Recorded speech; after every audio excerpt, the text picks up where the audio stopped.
Everyone talks about how brand is so important, and people don't put the same level of effort into personal brand. 98% of founders still aren't doing that. And that's the exciting part where I think you can really turn on the jet fuels. Darrell, you are one of the best in the world at all things creator and business marketing. Let's dive in on concepts that traditional startups should take from the creator world. 0 to 1 at the early stage of a company, I think founder-led marketing is the most effective way to have really quick results. This is probably one of the only categories where we're like, you can get 80-20 results like upfront if you do. Another thing that's made a huge difference is for hiring and recruiting. People don't just pick a company for feature sets. They pick the story, they pick the community, They pick the vision and the mission.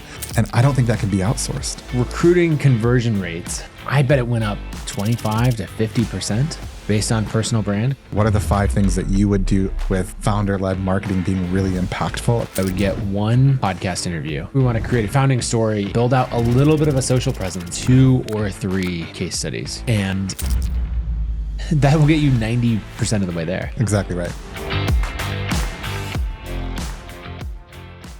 All right, Darrell, we have done a lot together over the years. And one topic that keeps coming up is founder-led marketing. Yep. As in general, but more specifically, something that's come up a lot for both of us is concepts that traditional startups, conventional startups should take from the creator world. So I want to dive into that today.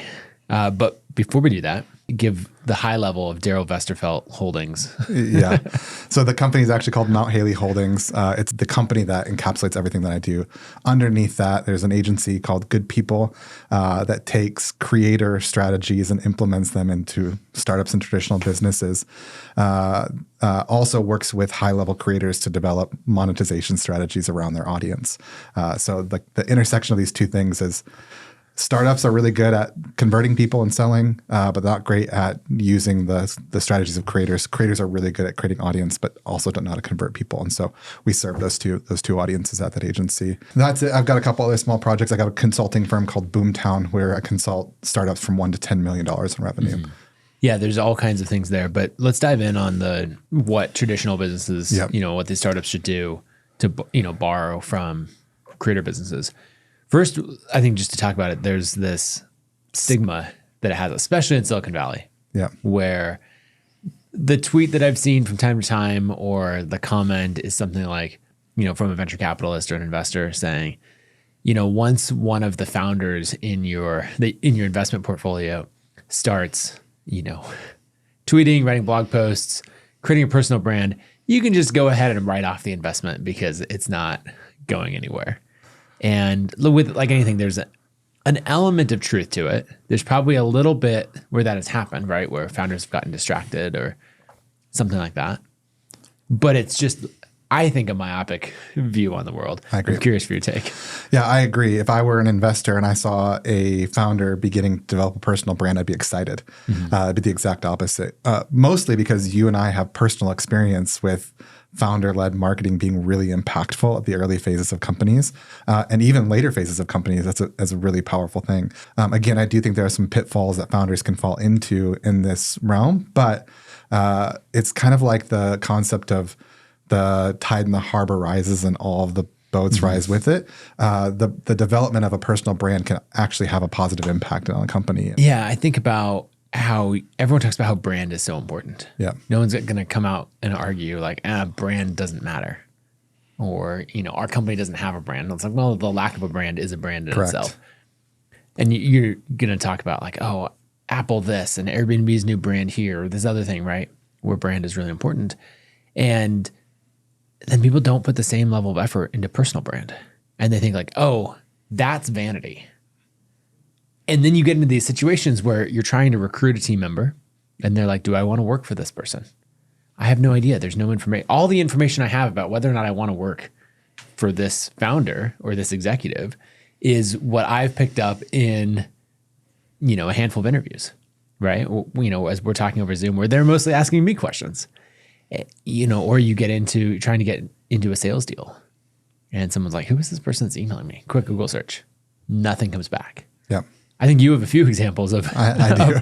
like early on of not having a brand and what that what that cost. I was doing agency work for 4 or 5 years, and my kind of consulting and agency work was filled up for years, and I didn't ever develop a personal website or even a website for what I was doing at all. My LinkedIn was dormant, and so I was working on closing a significant deal one day. It was a multi-6-figure deal.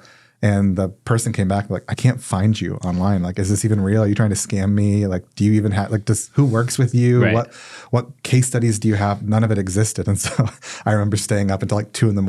and developing something, getting it out, getting a couple articles, linking a few things up that I had done and elsewhere. But giving the place for somebody to believe in what I was also selling them was a huge importance. So I think it's super important for any kind of public-facing role in a company. Founders is one of them, but I also think any type of salesperson or marketing person having some level of personal brand is really important in a company. Well, I think going to 0 to 1 is actually fairly straightforward. I think we tend to think of it as I will either be the behind-the-scenes person who builds businesses. I'm a heads-down operator. My work will just speak for itself, the company results. Or over here, I'm going to go become a creator and, we're 100% in on founder-led marketing. This is everything that we do. And the reality is neither path is probably right. The founder-led marketing could absolutely work. There are lots of people that we know who have gone all in on that, and it's working really well for them. But if you're over here, not findable on the internet or very little out there, if you even go get on 2 podcast interviews, right? Cut some of those up for clips, build out a little bit of a social presence, make sure that your LinkedIn accurately reflects your network. Go write a couple of stories. Here's how we got our first $1 million in revenue. Here's like what it means to serve customers. Here's our founding story. A few of those things, it's just a night and day difference. And I would say 98% of founders still aren't doing that. Yeah. It's wild to me. And the stigma doesn't make sense to me, again, if you just look at results of people who've done this well. And obviously the example of what you did at ConvertKit early days is the foundation for why we believe in this so much. Right. And I think that 0 to 1 is super easy and super key, and also where you can see the most amount of results really quickly, right? Because if you're at an early stage of a company, it is so much easier for a person to understand what you're trying to offer from a person than from a brand, right? And I think the example of our friend Encore with his new company, Carrie, is a great example of this. Encore is telling personal stories from the founder about this brand more than the brand is telling the story of what the brand can do. And I think that's a really powerful impact. So 0 to 1 of like just getting started, no matter what phase you're at, is really key. But also 0 to 1 at the early stage of a company, I think founder-led marketing is the most effective way to have really quick results. What's ironic there is so many things in life, we're talking flywheels or startup growth or anything, it compounds very, very slowly. And so you're like, hey, this is worth it, but you got to do it every single day for 2 years before you'll even have the hint that it's worth doing. But trust me. And this is probably one of the only categories where we're like, hey, actually, you can get 80-20 results like upfront right away if you do it's like these 5 things. So maybe just to be really clear, what do you think, like if we had to list out 5 things that we believe every founder should do as that baseline to get that first step function? Let's reframe this a little bit because I want to push this back to you because you did this so well at the beginning of ConvertKit. If you were doing this over again at ConvertKit and ConvertKit was at 2,000 MRR and you were kind of staring at this opportunity that was in front of you, you believed in the company, what are the 5 things that you would do over again or do that you didn't do before starting over as founder-led marketing? That's a good framework, I think, for this. The first thing that I would do is I would get 1 podcast interview. It could be more, but at least 1 where I am telling the founding story and the mission and the vision of the company. This is why we're doing it, who we serve, why I chose this problem to solve in particular, what I value, that sort of thing.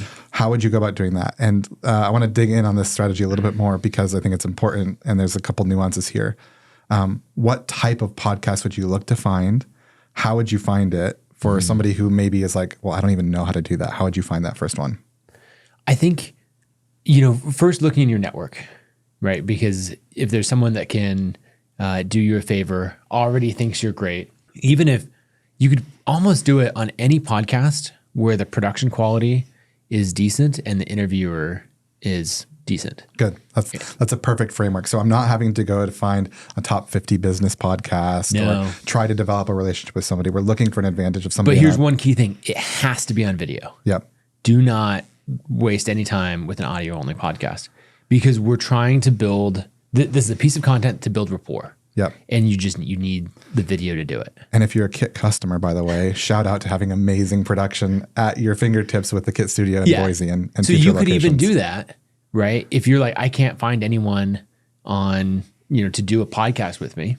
Well, then think who in your life is either knows you really well or is a good interviewer and say, okay, we're going to go to Kit Studios and here are the questions that I want you to ask me. Mm-hmm.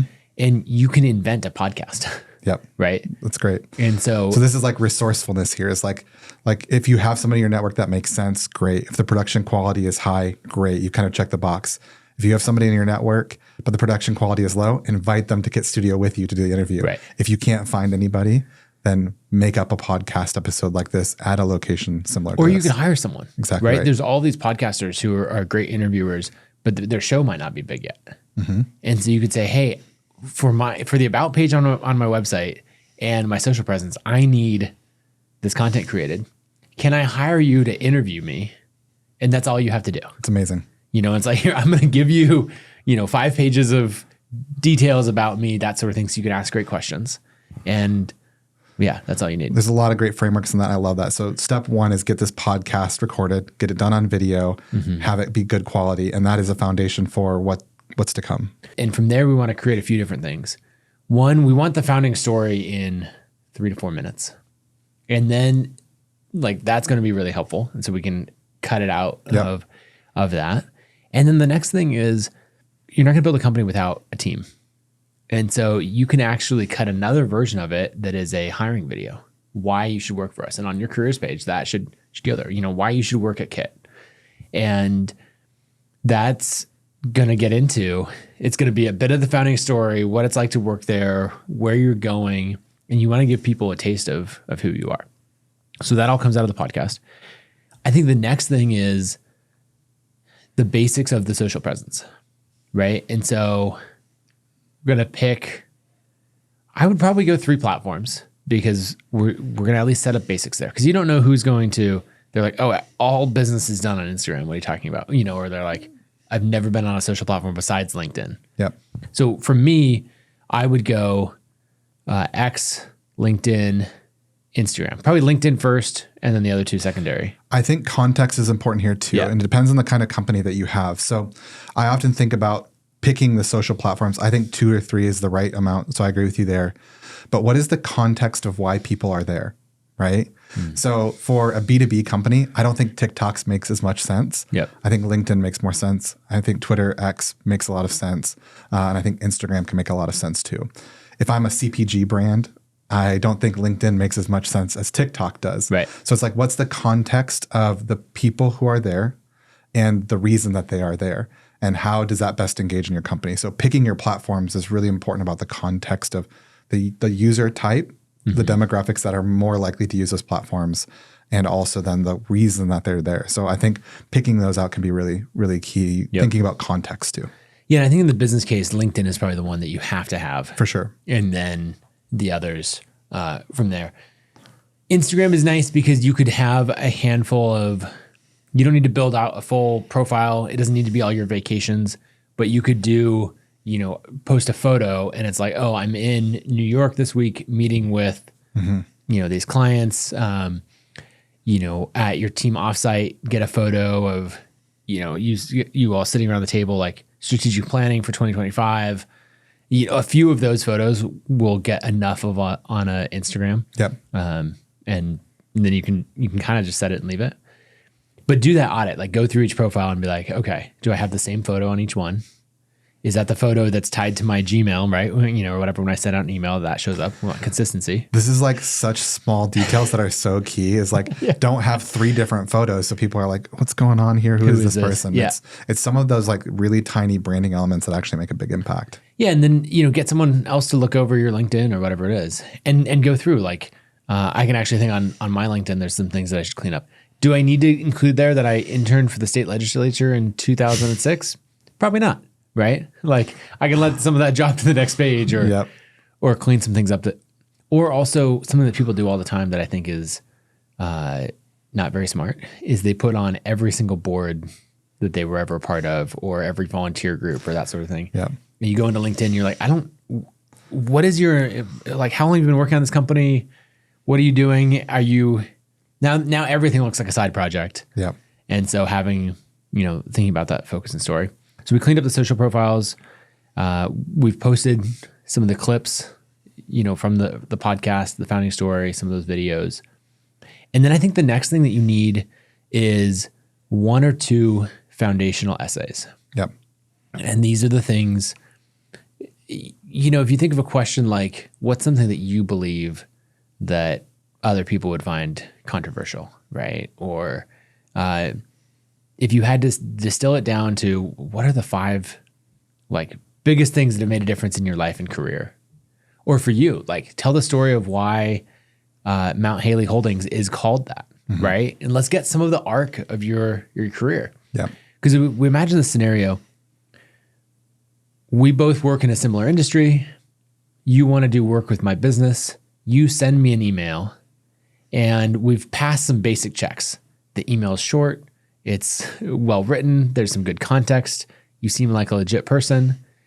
I'm going to do, and let's say you're trying to get on a call. I'm going to do a little bit of research. And so I Google that and I want to see what comes up. If you can get me down the rabbit hole just a little bit of what you're about, that sort of thing, even if it's doesn't come across as oh, you're a full-time creator, right? But it comes across, let's say I end up,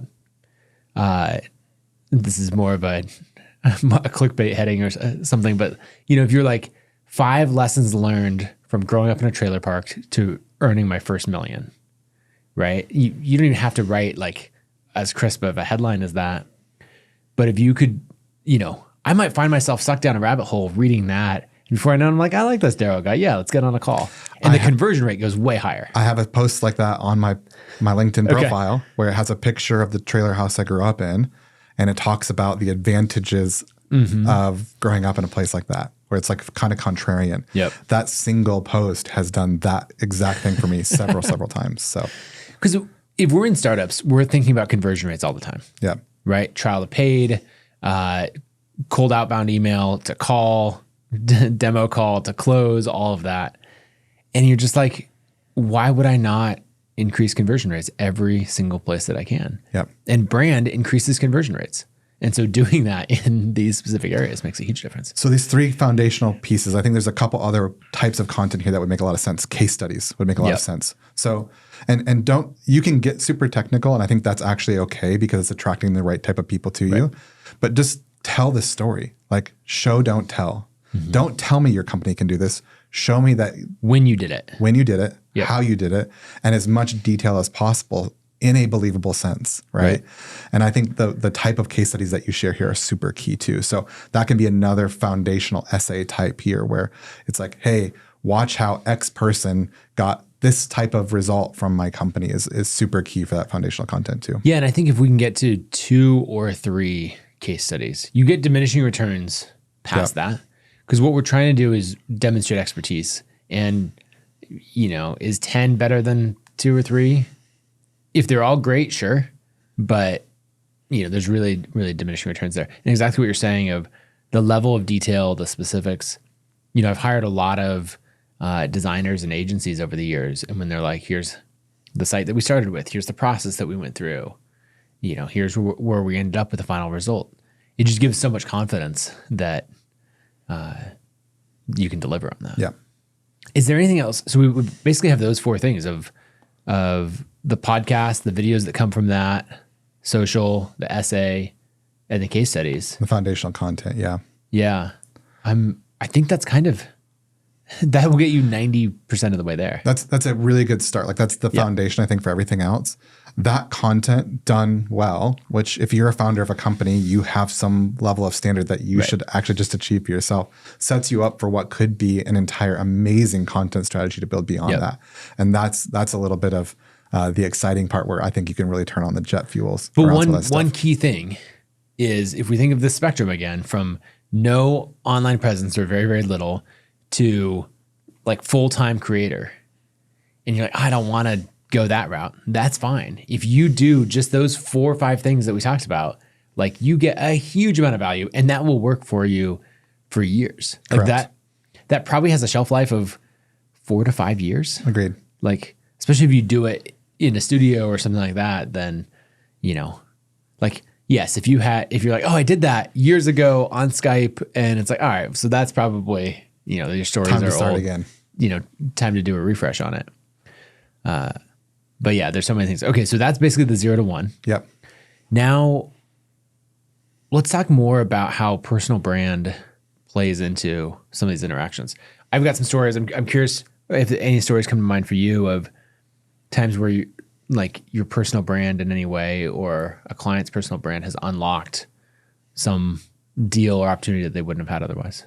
Yeah, for sure. I recently met Gina, who's the founder of Mighty Networks. Yeah, who also takes this approach very, very well. Very, very seriously. And I think it was like we met, and she's like, who is this guy? And I think she did some digging around and looking up. Coffee. We were standing in line for coffee. Who's this guy? We did a little bit of looking up, and it blossomed into an amazing friendship. Gina and I now have an amazing friendship, and I'm now an advisor for Mighty Networks.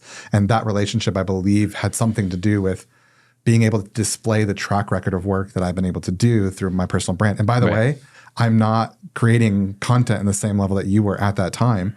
So it is that stuff. It's like a couple posts on LinkedIn. It's making sure that the results of the things that I had were displayed on those profiles. It was easy to find things about me that I think worked really well. One of those examples is Gina's hired you to run summits for Mighty. Yeah. And to bring, more of this creator style marketing into the software platform. And one of those things, I don't know if this is the buying path that she took, but it could very likely be, you two meet, have a good conversation. She's good at follow up. She's a very thoughtful founder. So she's going to keep track of everyone she met, and then go look them up and say, hey, what opportunities are there here? Who should I build deeper relationships with? All of that. She finds good stuff about you. And then later on, like, oh, we talked about summits. Should I hire Darrell to do a summit? Maybe, maybe not. Well, one of the things that she would look up and find is the hour-long podcast episode that you and I did, where we're diving into all the strategies of how we got, 100,000 people or more on a summit, and how it did all of this, right? And she's going to show up to a sales call with you being like, yeah, I'm pretty confident this is the right guy. It actually didn't even take a sales call. Like, it was literally like a one-line email that I sent to her, and she was like, I'm in. And I sent her the details, and it was closed. So it made in my opinion, it made the buying process, like the credibility that I gained because of these things. Again, I don't know her exact buying pattern. It'd be interesting to ask her someday.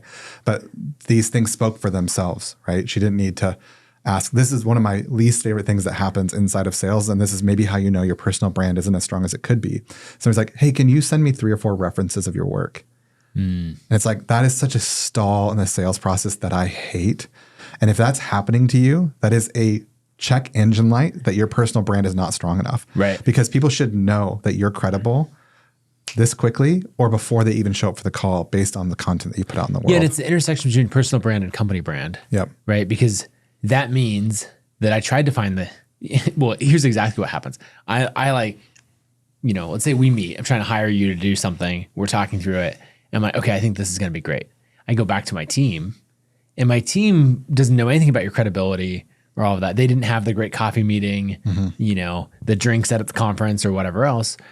And so they're like, is this the right person to hire? I actually know this other company that I've heard does a good job, and I found this case study of them doing a good job. So let's look up Darrell's company and compare. And there's not a good comparison there.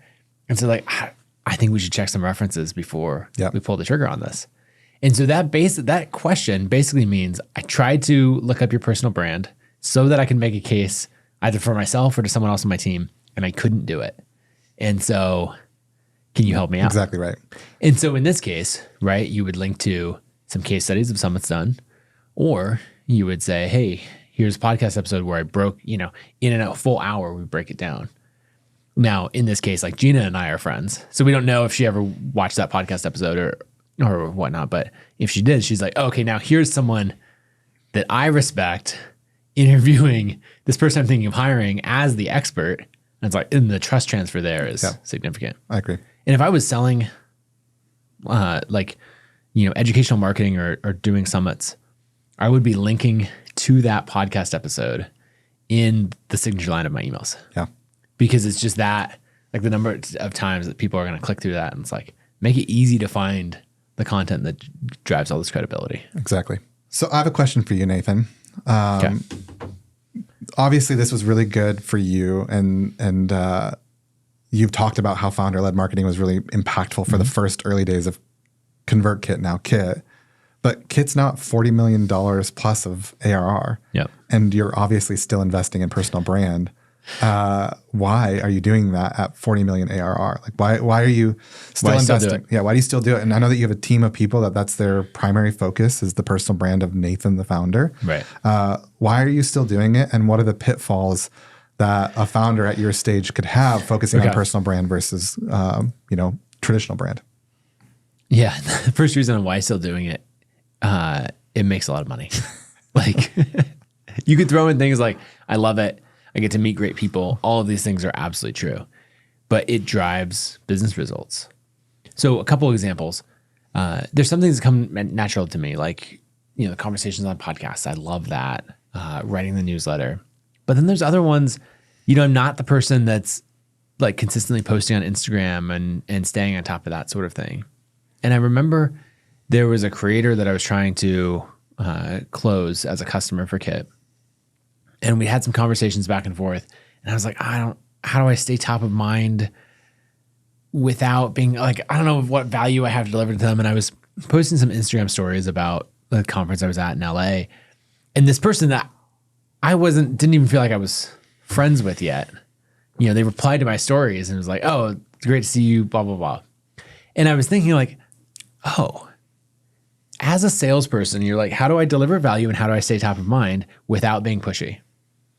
And my random posts about what the trip I was on or what I got up to on the farm on Instagram were doing that because that person after the meeting had followed me. And so that was like one simple example. I have an old school story of this. Old mentor of mine was an old school marketer, the pre-internet days. And he said, I used to just send out a hard piece of mail in every single month, like regardless of if there was really anything important to say or not, because at the worst case scenario, my logo would go across their desk directly into the trash can. And that's the worst case scenario. That's the worst case scenario. The best case scenario is they open it, they read it, I become top of mind. But at least I am in their mind as they're putting that in the trash can. Right. And I think that's very similar here to like, hey, I'm posting a thing on Instagram. It's like, oh yeah, Nathan, like, oh yeah, like he does this thing. Oh, we're staying top of mind for people. And I think that's a huge strategy that's really, really important for a founder to do. Like we were actually in Atlanta a couple weeks ago and we're like, hey, whatever happened to that person? Like we haven't heard from them in 3 or 4 years. Are they still doing something? Are they still here? And I think that's exactly right. It's like you can very easily fall out of touch with somebody. They forget about what you're doing if you're just not even posting anything regularly. So that makes a lot of sense. One example of this that our mutual friend Jay Papasan shared a few episodes ago that I just want to highlight in case someone hasn't listened to that episode is he sends a monthly friends newsletter. And I'm like, okay, what is this thing? And he's basically like people I meet in person and I'll ask, hey, do you want to be added to, my friend's newsletter? And then he will just send out once a month. Here's what he's up to. Here's what he found interesting. Here's the books that he read. And, like hit reply and tell me what's up in your life.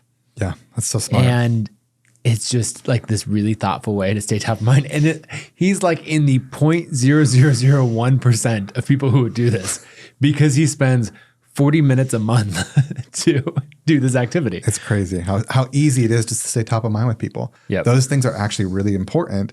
And you can do this with a personal brand versus like having to do the like sitting on your phone and texting 65 individual people all the time or whatever it is. It'd be really time consuming. Yeah. So going back to why build the brand, another thing that's made a huge difference is for hiring and recruiting. Yeah. There's a lot of people. We'll give you the example. So I've been last year or beginning of this year, I was recruiting a VP of product. And so I spent a ton of time in like Silicon Valley tech companies, looking for people who have done this product-led growth at meaningful scale, right? We're trying to go from 40 to 100 million. So These are people that have done it at Square, Uber, Dropbox, Stripe, all of these companies. And I would get on calls with them. So the recruiting company would introduce people, right? We hired a top recruiting company for this. And I would get on calls and people would have already done a lot of research and they would have already listened to me on podcast interviews.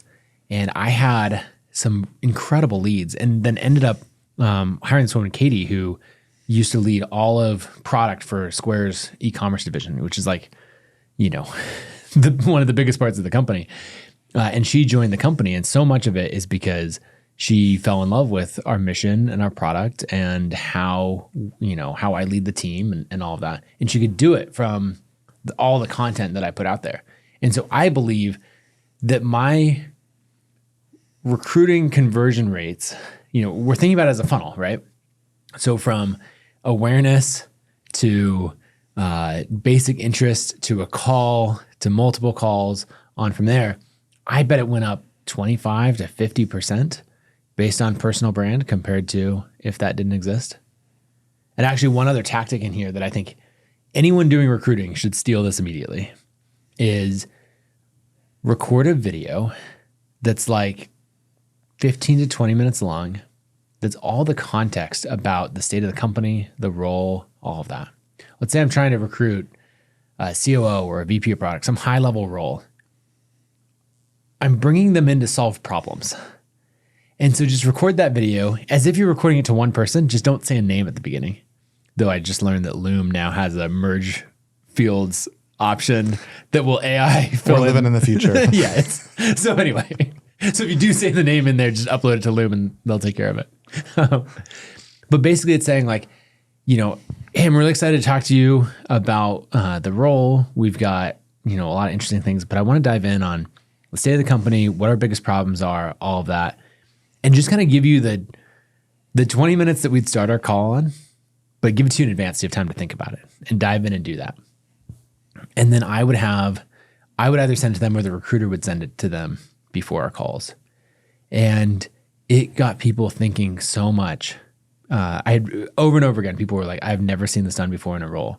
And again, one of these things like true worst case scenario is it saves each of us like 20 minutes live because they watched on 1.5 speed while they were doing the dishes or on a walk or whatever.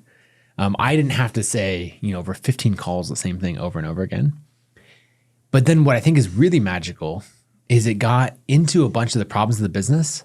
And then they had 24 to 72 hours between receiving this. Think about how to solve it. To think, and all that. And then you could tell the people who came in and they're like, have you tried this? What's going on here? And had great follow-ups versus the people who were like, yeah, I watched the video, that was helpful. And we were starting early on and I could be like, okay, never mind. I don't want you here. Another thing this reminds me of is how important it is for the internal team to understand the passion of why this company was started, the mission and the vision and the core values of the company. And I think this is something that I've seen a lot, like the slow death of companies happens when the rest of the organization forgets why we're doing this. And they forget why responding to a pissed off customer in the support queue is important to what we're trying to accomplish from a high level.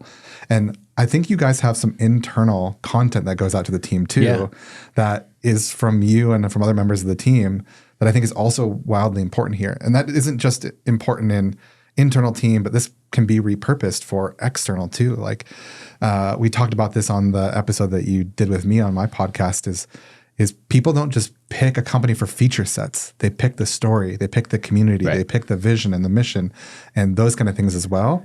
And this is an underrated reason that I think founder-led marketing is really important is like, why are we doing this still? Why are we different? Why, if I'm looking at a list of all of the reasons to pick a company and they look the same, why this one versus that one? And I think that's a really underrated thing is keeping the DNA of the company alive, both internally to recruiting and then externally as well, is a hugely important part of brand. And I don't think that can be outsourced. I don't think like a director of marketing can do it in the same way as a founder can. And that's a wildly important thing. And I think you do a really good job of that with internal content, recruiting content, and external content. Well, let's talk about internal content. I think there's two things that everyone should do. One is run an internal podcast. So the one that we do at Kit is we have a team stories podcast. And so it's just team members interviewing each other about their life. And that's it. That's amazing. 50 or 60 episodes on there. And I can go out on a run and see the latest episode, plug it in, listen to it, and go. I can take over managing a new team, right? If I come in as the new design director, right? I'm like, okay, who's reporting to me? I can go listen to each of their like life stories on the podcast, get a sense of their personality, what they care about, why, like how they came to work at Kit, each of those things at scale, and do it on my own time.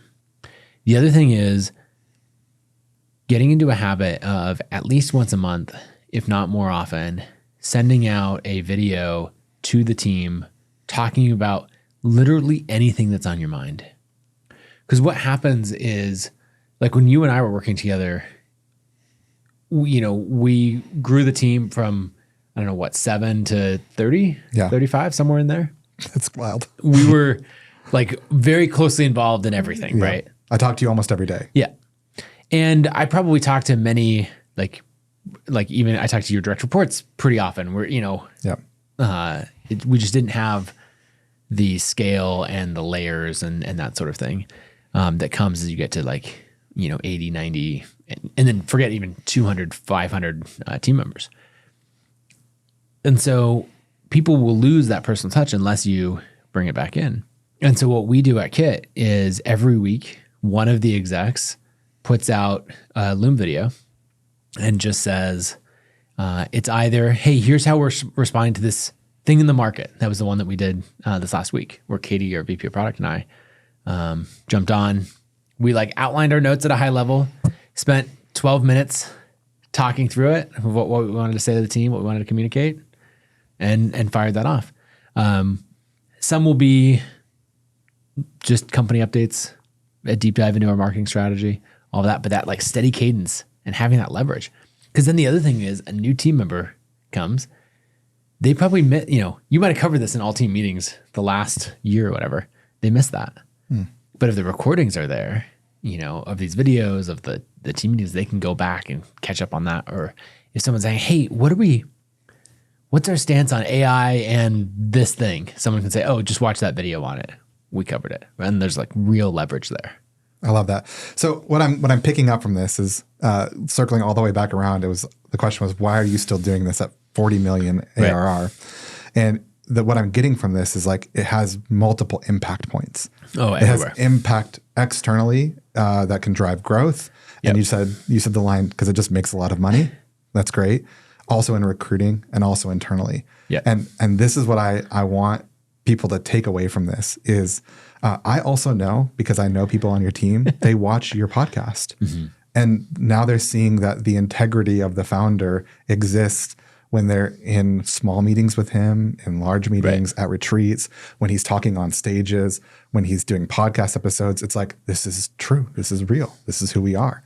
And I continually get to see the ethos of my founder talking about why we do what we do on podcast episode and podcast interview and on this stage. And I think that's a hugely important thing that has impact in one thing. So the reason we love this so much is one piece of content can have 5, 6, 7, 10 benefits from it. And it's not just a one-to-one opportunity. Right.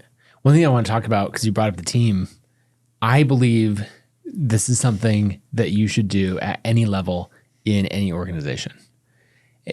It's especially important if you have a customer, or sales facing role. So we'll start there. But all of this applies in that circumstance. So like, I think about people on my team who have personal brands as well, right? Charlie, our creative director, has built, an amazing personal brand. But then even we have sales team members. I think about Helen on our team who is really early in building her personal brand. Like she just 2 weeks ago gave her first conference talk. Amazing. Right. And so there are these things that come from that where, she's going to have it when she sends, just like a founder sends an outbound email to try to get a response, she's doing that in a sales role. And that creator is going to be like, should I respond? Should I not? Who is this person? They're going to look her up and be, I'm going to look at her X account, her Instagram, and see, she knows what she's talking about when it comes to creator growth. Oh, here's the, Here's her on stage in front of hundreds of creators teaching them, hey, here's what works to grow your business. I should probably get on a call with her and learn. Just last night, as we're having dinner with another podcast guest, Karina, she was talking about the first time that she met Alyssa on our team, who hosts the Deliverability Defined podcast, which is now the industry leading podcast on deliverability. And she made it because she's like, look, this is my expertise. This is what I love talking about. And the phrase that she said was, I was fangirling over Alyssa when I met her. And it's like amazing to me. I was just sitting back and watching, like, that's such an impactful statement. Right. I was fangirling over the deliverability expert at ConvertKit because Alyssa has a podcast. Mm-hmm. That's amazing. That's the kind of response that you want from a customer, is even what would normally be like a behind the scenes, really technical role, maybe would never even talk to customers or only to a few customers. And all of a sudden she has this public brand that is impacting in such a way that a client was fangirling, in her own words, over Alyssa. It was amazing. Yeah. And now I'm going to have to clip this out, that little section, and send it to Alyssa so that, she's able to hear that. But then even like as Alyssa has taken on a bigger role inside of Kit and now leads all of our creator growth team. So then her co-host on the podcast, Melissa, is filling more and more of the deliverability roles, taking on so much more of this. And sometimes when that happens, you could have like a credibility mismatch in some way where someone's like, oh no, it's like founder to first sales hire, right? You could have some of those things where it's like, no, I want to talk to the founder, not this new person or something else. But because of the way that Alyssa and Melissa did the podcast together, so much credibility, like Melissa has all of the expertise and now she has the credibility to match it. And so people are like, oh, great. Yeah, I listened to that podcast episode and, like we watched the exact same thing happen with Melissa because they're so deliberate about how they treat brand. Yeah. In the most obscure niche, It's true. If it works there, it can work almost anywhere. Yeah. So I want to go back to a few other tactics that people should focus on. Yeah. If we're applying this in other areas. And a huge one is education. Teaching. Just, as we say at Kit, teach everything you know. Yeah. And we know from sales that like education-based sales works really well. Of just saying, hey, here's what we've done for other clients. Here's what works in the industry. Here's what we do for you. It's not like, oh, hire us, and then we'll show you what's behind the curtain. It's like, no, we'll show you right now. Like, there's no secrets. And then when you take that out in public, it works so well. So I think about companies like Webflow and Framer and others that have really doubled down on education. And we've found this to be true. I mean, you and I have done all kinds of education in public. We found this to be true. And I think the value of this is twofold. One is we're building our credibility, right? We're also depositing into the account, the trust account of the person, right? If the first experience that somebody has with our brand is that they learn something, whether they sign up for our service or our product or not, they might not be in a buying behavior now, but they might be 6 months, 12 months down the road. Right. And we put a value deposit in that account before we've even asked for a withdrawal. And I think that is wildly important, is like having the right balance of, hey, like you sign up for most traditional companies. If you sign up for their email list, you're going to get 100 emails asking you to buy in the next 30 days. It's an insane way to live. Like a better way is, hey, can I offer you value? Mm-hmm. Whether or not you do anything for me, I want to give you value. That will pay dividends in return. Maybe right now, for sure.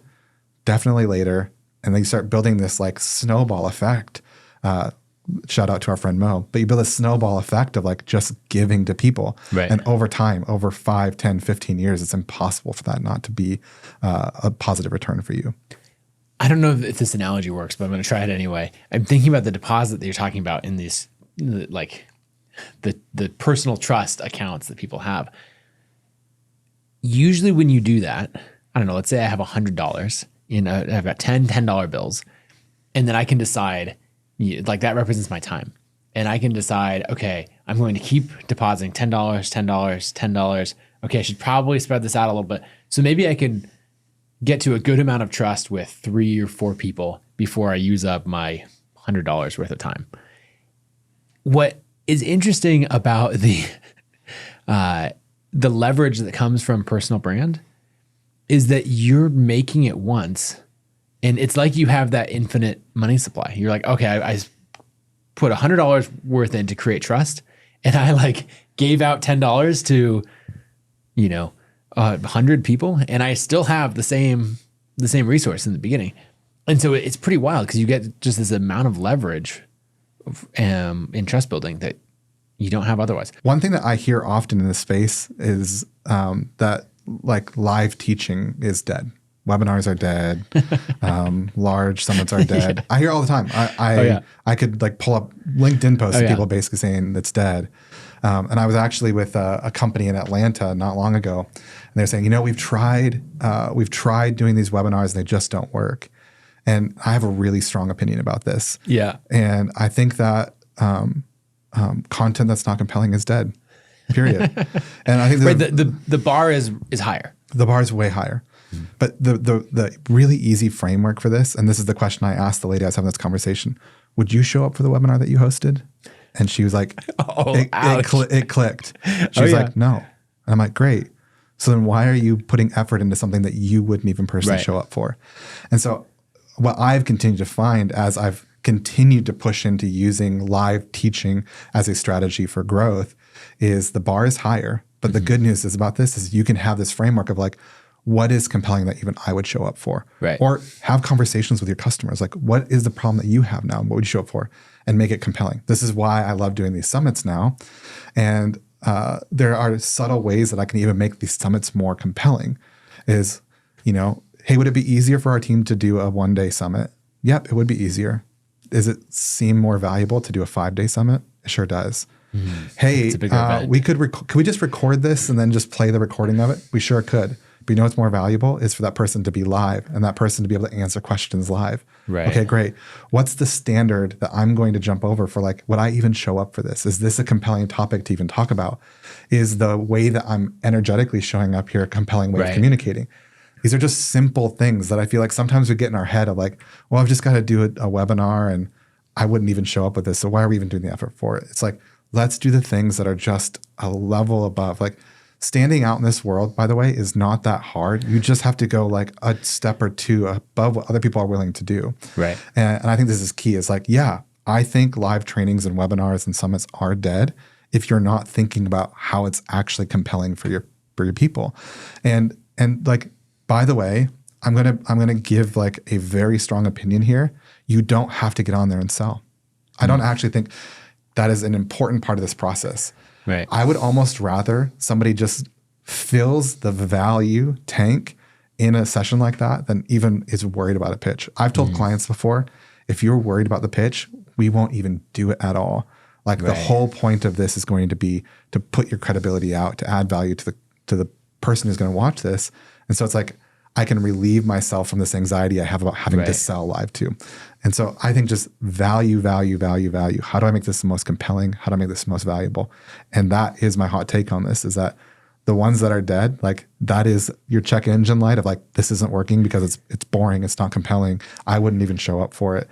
It's not moving the needle for me. I think that line, even as you said it, it like cuts a little bit of like, would you show up to that? And there's a version of it of like, are you proud of that? Yeah. Something that I tell my team is before they send something to me for a review, I want them to answer the question, am I proud of this? If the answer is no, don't put it in front of me.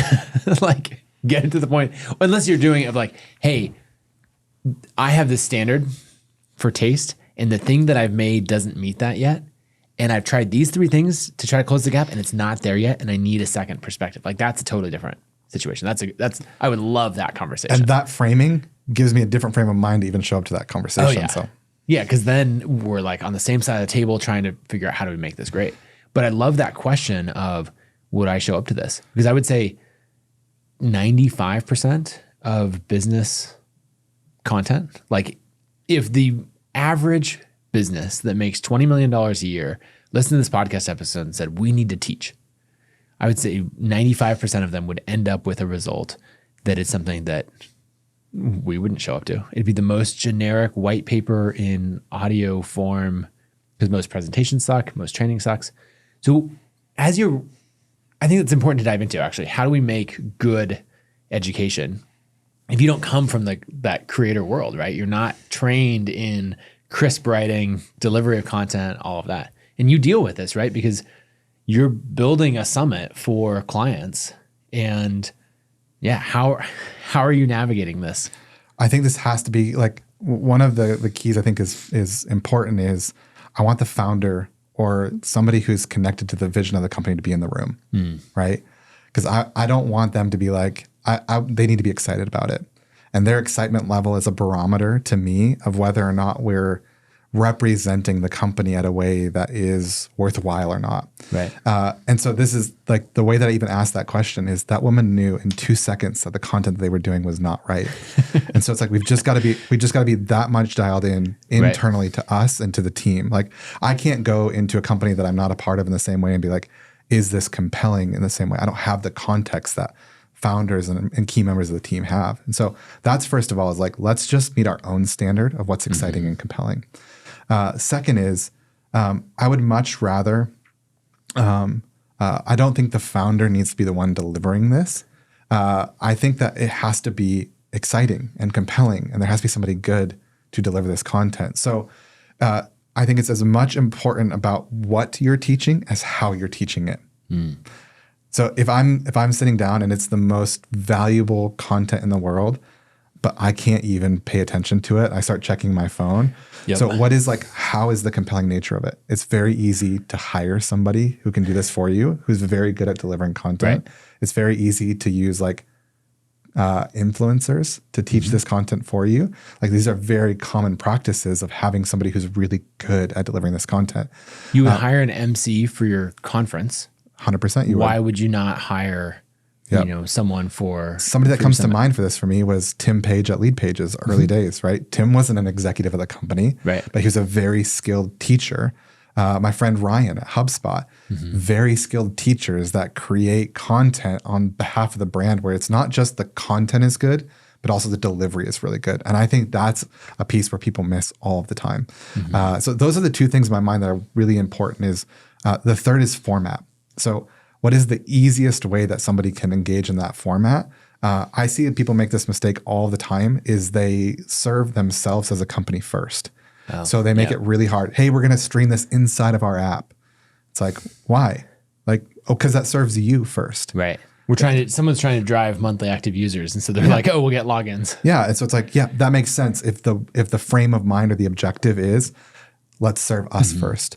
And I think that the reframe is like, what's the easiest for the person who's going to engage with this content to engage in content? So I think format is also really important. What's the easiest way for somebody to get there? What's the most, can they get it on their phone? Can they get it on this tablet? Can they get it on their desktop? And is it easy to engage in the content that way? So I think it's the content, it's the delivery, and then it's also the format. Yeah. I think those are really important things to keep in mind. Yeah, that makes sense. Are there other companies that you're thinking of that do education really, really well? I think HubSpot does it really well. Oh yeah. HubSpot's like a gold standard in a lot of ways. And they're spending millions of dollars acquiring content. Like the podcast network is a great example of that. Right. So I think that's one that I really look up to. What about you? What companies come to mind there? I mean, in that vein, right? The HubSpot bought The Hustle, which means they own My First Million as a podcast, and The Hustle as a brand. And so from there, watching Sam Parr, he obviously comes from this world of being a writer, building a large newsletter, but watching him use his personal brand to build Hampton, which is his new entrepreneur, founder network. And you just think of, he's at tens of millions of dollars of free advertising. And that's way more effective because of the credibility that comes with it. And in some ways, Sam or Gina or Encore, or some of these people that we're talking about, on one hand, they're outliers, because these are people who are very good at what they do. But they got there by starting pretty simple and being like, I don't know, I'm going to start writing, I'm going to be consistent. They became outliers over a long period of time. But I don't think that there's something that they have that is untouchable for others. I sat down with Gina. I was like, because Gina released a podcast that's done very well in the last little bit, and it's hit the top 50 business podcasts or even beyond. It was in the top 10 business podcasts at one point. And I said, all right, tell me the secret of how you've grown your podcast, Gina. And the reality was it wasn't a secret. It was just really good, compelling content. And in those moments, you're like, oh, okay. But the reality is like there's no shortcuts for her. There was no like secret playbook that she knows that other people can't know. It's like she has spent a lot of time thinking about the most compelling content. And she even told me that they did a bunch of episodes and ended up deleting them and going again because it didn't meet the standard of like, would I even listen to this? Right. And I think her podcast, the first season of her podcast is so brilliant because it gives her point of view of why Mighty is different from everybody else. Right. And she did such a good job with it. So there's no secrets here. Because something in that, you need to equip your customers to be able to deliver your brand message for you. Correct. Right. So someone's asking, should I use Kajabi or Circle or Mighty or something else? And they're not asking you that. That does happen. But 90% of the time that question is asked, someone from each of those companies is not in the room. Correct. It's two potential customers talking to each other. And so if one of them has listened to Gina's podcast, then they're going to be able to, in Gina's words, thinking it's their own, be able to explain to their friend, here's why Mighty is different. Here's a perfect example of this. Gina talks about transitions in a way that a lot of people talk about niche or problems that you solve. And I have, after you told me it yesterday. 20 years of speaking about this a certain way, I've changed the way I talked about it because Gina's point of view is so strong. I'm like, this is amazing. But Gina put her point of view out in the world in a way where you're right. Now her customers are talking about transitions because they know about this content inside of her content. It's amazing to me. And to call it out, Nathan, like this podcast is great. It's one of my favorites. It's not as big as my first million. Not even close. That's okay. Yep. It's still worth it. It's still having outsized impact for the amount of effort that you're putting into it, even though it's not getting 10 million views or whatever. Well, because the thing is, I'm very clear about who my target market is. I want to speak to professional creators and people at this, at a certain level.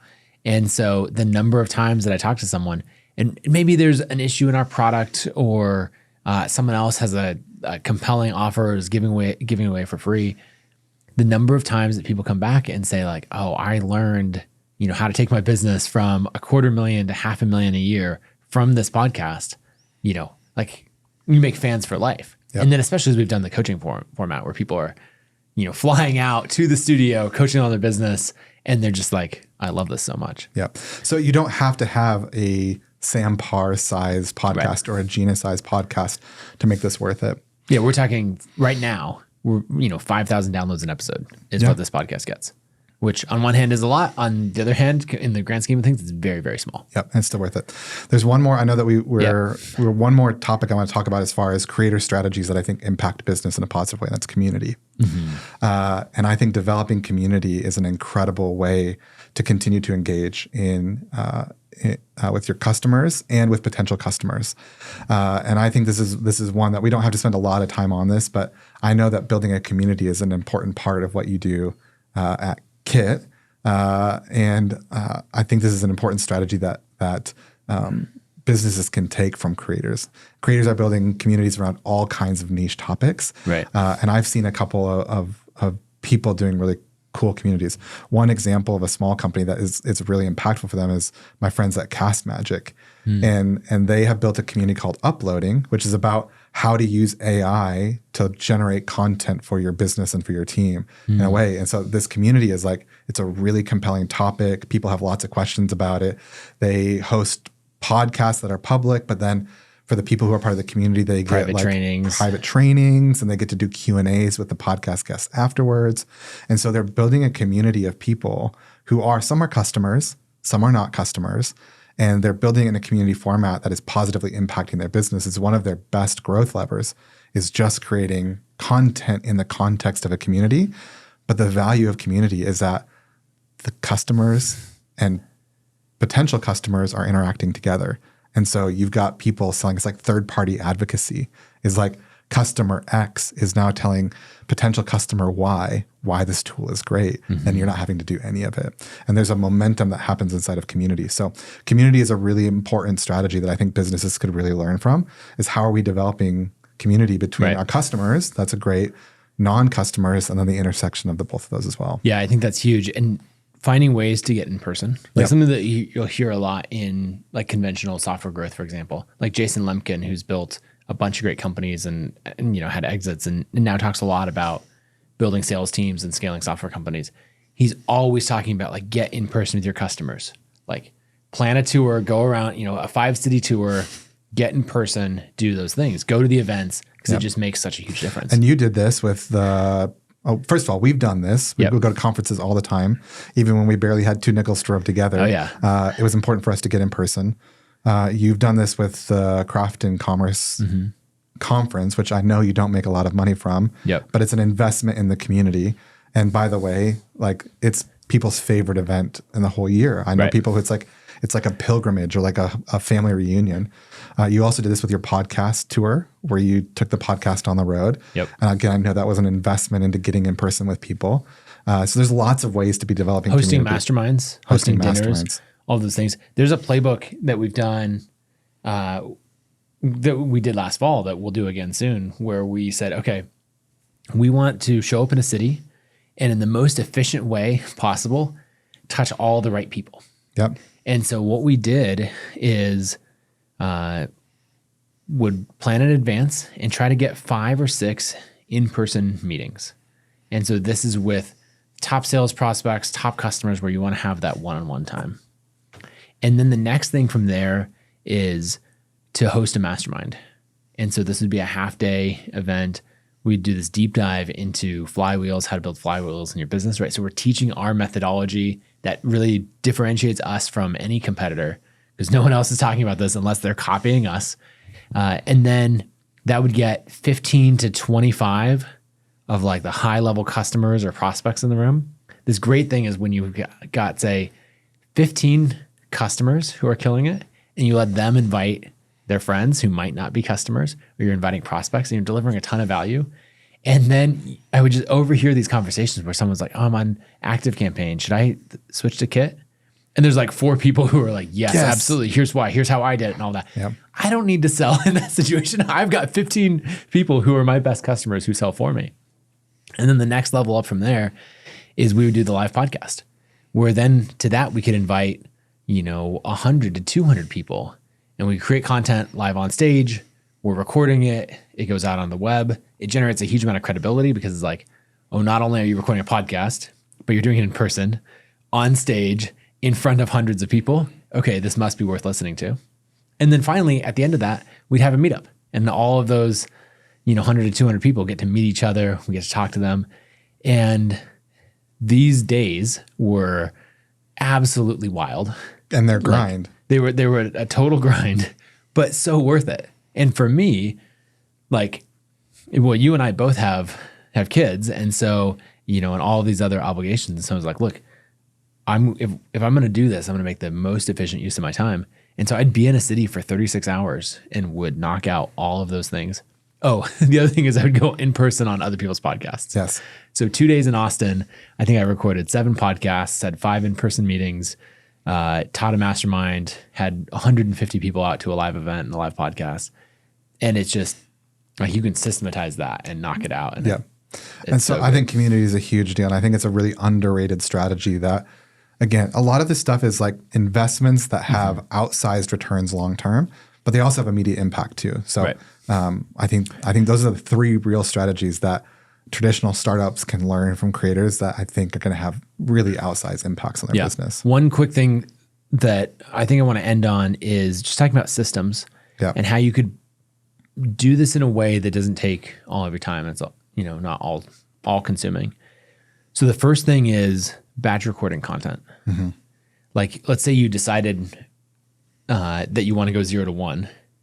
If you did probably an hour of prep work for 4 or 5 days, then you could spend this dedicated chunk of time where you're like, hey, I'm going to go to a studio for 1 day and knock out a huge amount of content, or 2 days. And so you could really batch record that. Second, you could get into a system where you're collecting ideas over time. You have this page or database in Notion where every time you're thinking about like, oh, that'd be a good example for content, or that should be a case study, it just gets dumped there. And then periodically you do the batch creation. And then I think the next thing is, then this is one that we haven't done yet at Kit that I really want to do, is to bring in the team on all of that. Right? So something that we're planning to do is to ask the team like, hey, who are 5 or 6 people or 8 people on the team that want to do this level, like this 0 to 1 personal brand building related to Kit? and bring them here into the studio. Let's spend 2 days and let's record all this content. So like we could say, hey, let's crowdsource within our team all of the best advice we give to creators.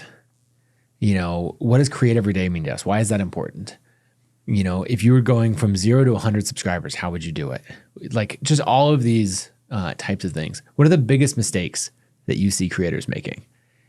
Right? We can build a shared database of all of that and then sit down and interview each other, and that will turn into all these reels and clips. Yep. And then when you go to Helen on our sales team, you go to her Instagram, then it will be her talking about this is what it looks like to, here's what I've learned helping all of these creators grow to 100,000 subscribers. Here's behind the scenes, all of that. And there's a huge trust transfer. And you could do that twice a year. Like we're not talking a fundamental switch and like, okay, now this has to take over 10 hours of a week every single week. Yeah. I mean, this is what you and I have been doing the last 2 days is I've recorded a batch for my content. We've recorded for my show. I'm now recording for your show. And it's really like a 24-hour window where we're trying to get a bunch of content done. And so I think if you could invest 1 day per quarter developing this stuff out for your company, it doesn't like become this thing that has to be all consuming all the time. And then shout out to the flywheels concept here is like you've got some really good content flywheels that people should pay attention to of how you can be capturing these ideas, how your CS team or your sales team could be putting in ideas for you. So when you sit down, it's easy to knock out 5 to 10 pieces of content in a single day. I think it's a huge benefit. Darrell, we could obviously talk about this for a very long time. You are one of the best in the world at all things creator and business marketing, and particularly going from, 0 to 10 million. And we actually have 2 other episodes that if someone is just tuning in for the first time, they should check out. So about a year ago, you came on and we talked about summits and how to launch and scale those. And then we just recently did an episode where you gave a whole breakdown on my launch and tactics and strategy, and we got into positioning and all of that. So lots of great Darrell content if people want to check it out. Beyond that, if people want to follow you, connect with you, what should they do? Where should they check out Good People? All of that. Yeah. So first of all, feel free to connect with me on LinkedIn. Send me a DM, just Darrell Vesterfelt on LinkedIn. I'm the only one in the world, so it's easy to find me. The agency that does this kind of work for companies is called Good People Digital. Bygoodpeople.com is the URL. So you can check that out there and reach out to us either place, and we'd love to talk to you. Sounds good. Thank you for coming on. Thanks, man. If you enjoyed this episode, go to YouTube and search The Nathan Barry Show. Then hit subscribe and make sure to like the video and drop a comment. I'd love to hear what some of your favorite parts of the video were, and also just who else you think we should have on the show. Thank you so much for listening.